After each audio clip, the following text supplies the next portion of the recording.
which was about 3 terms. Rakhaone did 18 years, almost 4 terms. And then something happened. Remohai did 10 years. Then now I'm going to do 10 years. So, kare right so Remohai, but it's 80 right so.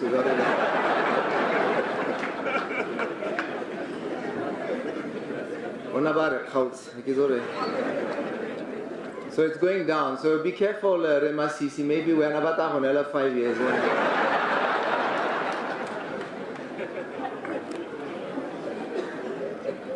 So Kitimile's legacies go beyond our borders, as we have heard. During his tenure, he played a key role, as we were informed by former President Beki and President Mugabe, as one of the leaders of the frontline states in the liberation of our region from colonialism by the apartheid regime in South Africa and the Rhodesian rebel regime. And of course, we shouldn't forget the Portuguese who had colonized Angola and Mozambique. 2 of our former leaders, as we have heard, Sir Khama and Sir QKJ Masire, were leaders during that troubled time. But they resisted pressure from these 2 regimes who constantly threatened us with their economic and military power to stop allowing freedom fighters, members from the liberation movements, and pro-democracy activists from entering Botswana. And these were threats that they did, in fact, carry out. However, based on our long-standing principle for upholding human rights, we did not give in then, nor shall we give in now. We will not be bullied and intimidated by anyone to abandon these principles. We have heard from speakers yesterday and today about Rakhaone's life. What stands out for me from what they have said and what I remember of him was his passion for farming, for politics and the BDP, for his family. We remember his laugh, we remember his humor, and of course his devotion to this nation and its people. So if you were to ask yourself, between politics and farming, what do you think he liked the most? For the answer, I would refer you to this picture. Here, there's another picture over there. And I think from what we have heard today, that I think was something which was so close to him. He probably would like to have taken that statue of that beast into his bedroom with him. He felt so passionate about farming. That would have stopped people barging into his bedroom without knocking.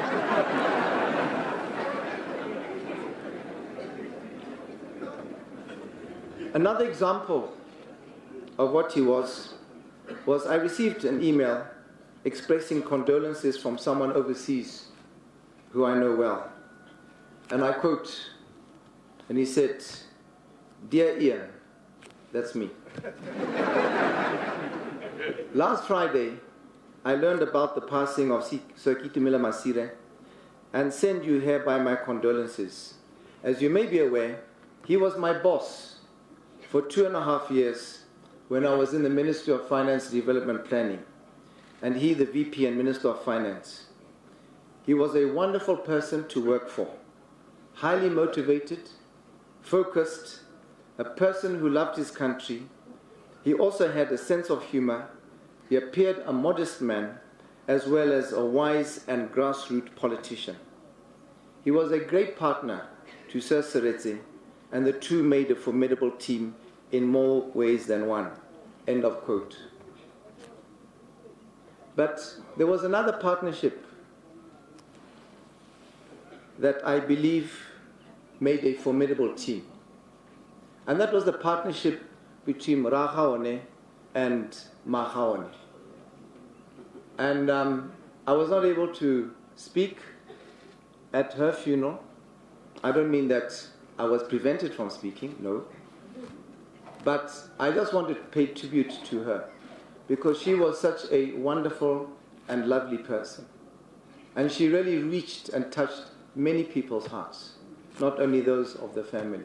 So to her, they have this saying that I don't necessarily subscribe to, that behind every successful man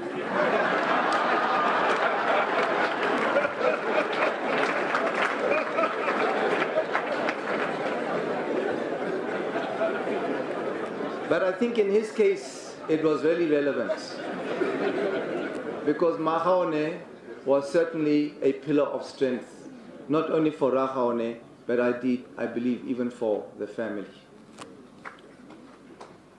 My fondest memories. I served under President Masire whilst I was in the BDF.